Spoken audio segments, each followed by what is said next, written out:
Hi friends, welcome to KS in Tamil சமையல். இன்றைக்கி நம்ம ரெசிப்பியில் ரொம்ப டேஸ்டான ஒரு சத்தான ஒரு வாழைப்பூ பிரியாணி தான் செய்ய போகிறோம். பூவை முதல்ல க்ளீன் பண்ணிக்கணும். இந்த வாழைப்பூவில் ஒவ்வொரு வாழைப்பூலையும் இது மாதிரி ஒரு நரம்பு பகுதி இருக்கும். இது ரொம்ப ஹார்டாக இருக்கும். இது எடுத்துடணும். அடுத்தது லீஃப் மாதிரி இருக்கும் இந்த சைட்டில், அதையும் எடுத்துடணும்.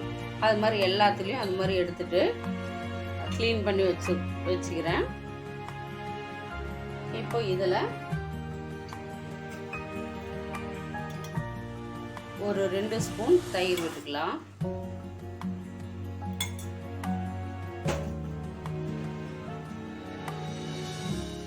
கொஞ்சமாக சால்ட், ஒரு 1/4 ஸ்பூன் சால்ட்டு, தண்ணி ஊற்றிடலாம். இந்த ப்ராசஸ் ஏன் பண்ணுறோம் அப்படின்னாக்கா, வாழைப்பூ வந்து கொஞ்சம் துவர்ப்பு சுவை இருக்கும். மோர் கொஞ்சம் ஊற்றி சால்ட்டு போடுறது மூலம் அந்த துவர்ப்புலாம் எடுத்துரும் வாழைப்பூவில். இப்போ இது இப்படியே ஒரு 5 நிமிஷம் ஊற வச்சு மறுபடியும் நல்ல தண்ணியில் வாஷ் பண்ணி எடுத்துக்கலாம். இது இப்படியே ஊறிட்டு இருக்கட்டும்.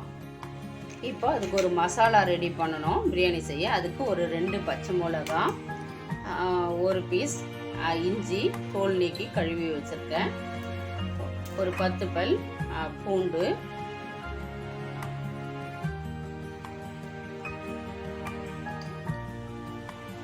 கால் ஸ்பூன் சோம்பு,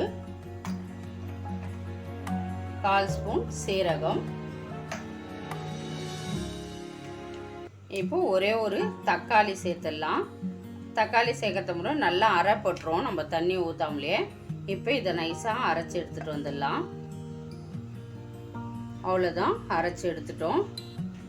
ரொம்ப நைஸாக இருக்கணும்னு அவசியம் இல்லை, கொஞ்சம் அப்படியே நொறுப்பாக இருந்தாலே போதுமானது. இப்போ இதுவும் அப்படியே இருக்கட்டும்.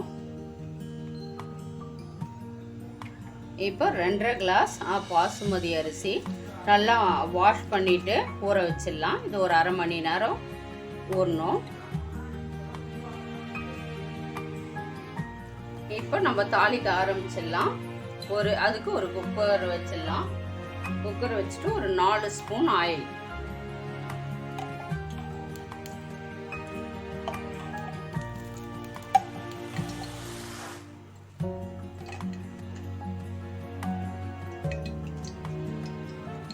ஒரு ஸ்பூன் நெய். உங்களுக்கு நெய் வேணான்னாக்கா எண்ணெயே வந்து இன்னும் ஒரு ஸ்பூன் ஊற்றிக்குங்க. இப்போ எண்ணெய் காயட்டும். இப்போ ஆயில் காஞ்சிடுச்சு. இதில் ஒரு 2 பிரியாணி இலை, 2 பட்டை, ஒரு அன்னாச்சி பூ, 4 கிராம்பு, ஒரு மராத்தி மொட்டு, 3 ஏலக்காய், ஒரு 10 முந்திரி. இது ஆப்ஷனல் தான், நீங்கள் சேர்க்கலனாலும் பரவாயில்ல. இது நல்லா ஃப்ரை ஆன உடனே, நல்லா கோல்டன் ப்ரௌனாக மாறின உடனே முந்திரி, இதில் ஒரு 4 வெங்காயம் நீல வாக்கில் கட் பண்ணி வச்சுருக்கேன், அதை சேர்த்துடலாம்.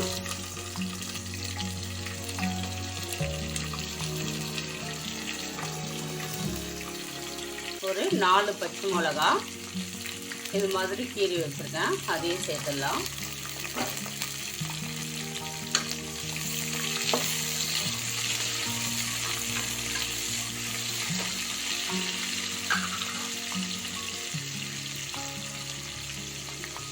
தேவையான அளவு உப்பு சேர்த்து நல்லா வெங்காயத்தை ஒரு 2 நிமிஷம் நல்லா வதக்கி விடலாம். கொஞ்சம் நிறம் மாறணும், அப்போ தான் நல்லா டேஸ்ட்டு கொடுக்கும். வெங்காயத்தை நல்லா வதக்கி விட்டுருங்க, இந்த அளவு மாறணும். இப்போ தக்காளி, ஒரு 4 தக்காளி பொடியாக கட் பண்ணி வச்சுருக்கிறேன், அதை சேர்த்து இந்த தக்காளி வந்து நல்லா வேகணும். நல்லா ஒரு மீடியம் ஃப்ளேமில் வச்சு மூடி வச்சுருங்க.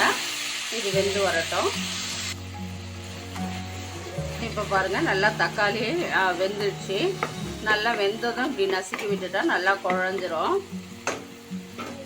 இப்போ ஒரு கைப்பிடி புதினா போட்டுக்கலாம். புதினா சேர்த்து நல்லா மிக்ஸ் பண்ணி விட்டுட்டு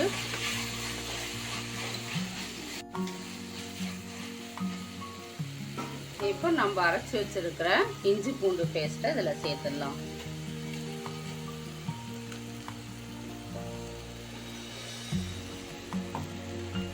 சேர்த்துட்டு இதை பச்சை வாசனை போகிற அளவுக்கு நல்லா வதக்கி விட்டுடலாம். இப்போ இஞ்சி பூண்டு பேஸ்ட்டு அந்த பச்சை ஸ்மெல் போன உடனே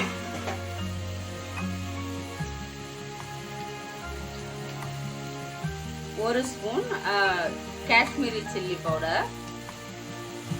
நீங்கள் சாதா மிளகாத்தூள் போட்டாக்கா ஒரு அரை ஸ்பூன் சேர்த்துக்கோங்க. இது காரம் இருக்காது, அதனால நான் ஒரு ஸ்பூன் போடுறேன்.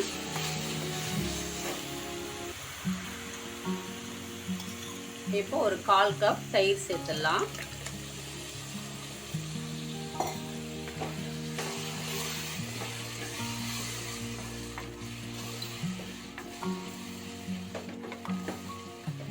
இது நல்லா கொஞ்சம் எண்ணெய் பிரிஞ்சு வர அளவுக்கு நம்ம வெயிட் பண்ணலாம். இப்போ பாருங்க, நல்லா இப்படி ஆயில் பிரிஞ்சு வருது, நல்லா வதங்கிடுச்சுன்னு அர்த்தம். இப்போ இதில் வாழைப்பூ சேர்த்துடலாம்.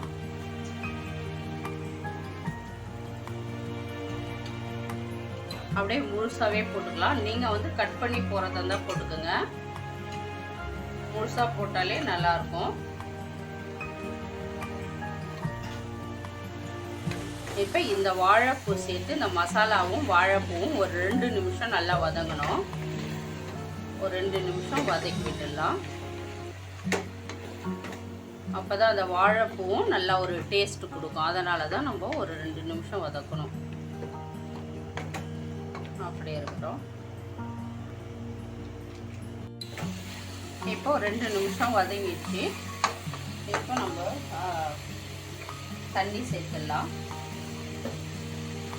1 கிளாஸ் அரிசிக்கு 1.5 கிளாஸ் தண்ணின்னு வைக்கணும். பாஸ்மதி அரிசினா, நார்மல் அரிசினாக்கா 1 கிளாஸுக்கு 2 கிளாஸ் வைக்கணும்.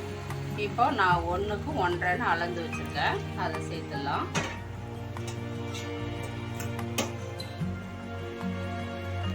சேர்த்து இது கொதிக்கட்டும். கொதி வந்தோடனே அரிசி சேர்த்துடலாம். இப்போ கொதிக்க ஆரம்பிச்சிருச்சு. நம்ம கழுவி வச்சிருக்கிற அரிசியை சேர்த்துவோம். இப்போ அரிசி சேர்த்து நல்லா கலந்து விட்டுருவோம். நல்லா அரிசி உடையாம நல்லா கிளறணும். பாஸ்மதி அரிசின்றதால உடனே உடஞ்சிரும். இப்போ இது கொதிக்கட்டும். இப்போ நல்லா கொதிக்க ஆரம்பிச்சிருச்சு. ஒரு அரை முடி லெமன்,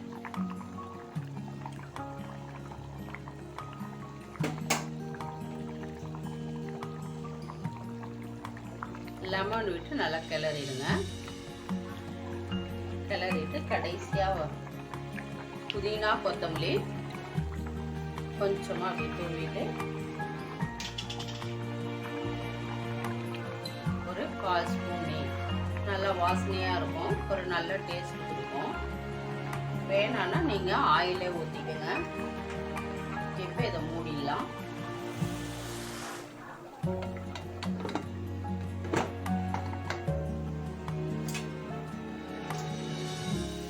இப்போ ஆவி வந்துச்சு. ஆவி வந்த உடனே விசில் போட்டு ஒரே ஒரு விசில் வெயிட் போட்டு ஒரு விசில் வந்த உடனே நிறுத்திடலாம். நிறுத்திட்டு நல்லா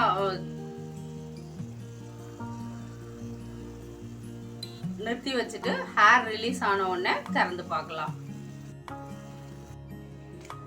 இப்போ நல்லா ஃபுல்லாக ஹேர் ரிலீஸ் ஆயிடுச்சு. இப்போ திறந்து பார்க்கலாம். திறக்கும் போதே நல்லா ஒரு சூப்பரான ஒரு வாசனை வருது.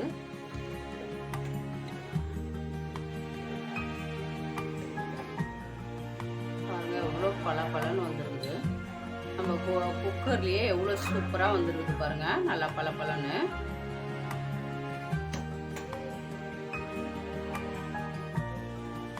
அவ்வளோதான். இப்போ சர்வ் பண்ணுறதுக்கு ரெடி ஆயிடுச்சு. ரொம்ப சூப்பரான ஒரு டேஸ்ட்டில் வந்துருக்குது நல்லா ரைஸு. வாழைப்பூவை எப்போவுமே நம்ம கூட்டு பொரியல் இது மாதிரி தான் செய்வோம். இது மாதிரி வாழைப்பூ பிரியாணி செய்து கொடுத்தா குழந்தைங்க கூட ரொம்ப டேஸ்ட்டாக விரும்பி சாப்பிடுவாங்க. இந்த ரெசிபி உங்களுக்கு பிடிச்சிருக்கும்னு நினைக்கிறேன். பிடிச்சிருந்தாக்கா லைக் பண்ணுங்கள், உங்கள் ஃப்ரெண்ட்ஸுங்களுக்கு ஷேர் பண்ணுங்கள். ஏற்கனவே நான் வாழைப்பூவில் இன்னொரு ரெசிபி ஃப்ரை போட்டிருக்கேன், அதுவும் டிஃப்ரெண்ட்டாக இருக்கும். அந்த ரெசிபியை உங்களுக்கு டிஸ்கிரிப்ஷன் பாக்ஸில் அதனோட லிங்க்கு தரேன். ரொம்ப ரொம்ப டேஸ்ட்டாக வந்திருக்குது. இதுக்கு நான் சைடிஷ்ஷே தேவையில்லை, நம்ம போட்ட மசாலா பொருட்களும் அந்த வாழைப்பூவும் சேர்த்து எடுத்து சாப்பிட்டாக்கா ரொம்ப சூப்பராக இருக்கும். இதே மாதிரி நீங்களும் செய்து பாருங்கள். பிடிச்சிருந்தாக்கா உங்கள் ஃப்ரெண்ட்ஸுங்களுக்கு மறக்காமல் ஷேர் பண்ணுங்கள், சப்ஸ்கிரைப் பண்ணுங்கள்.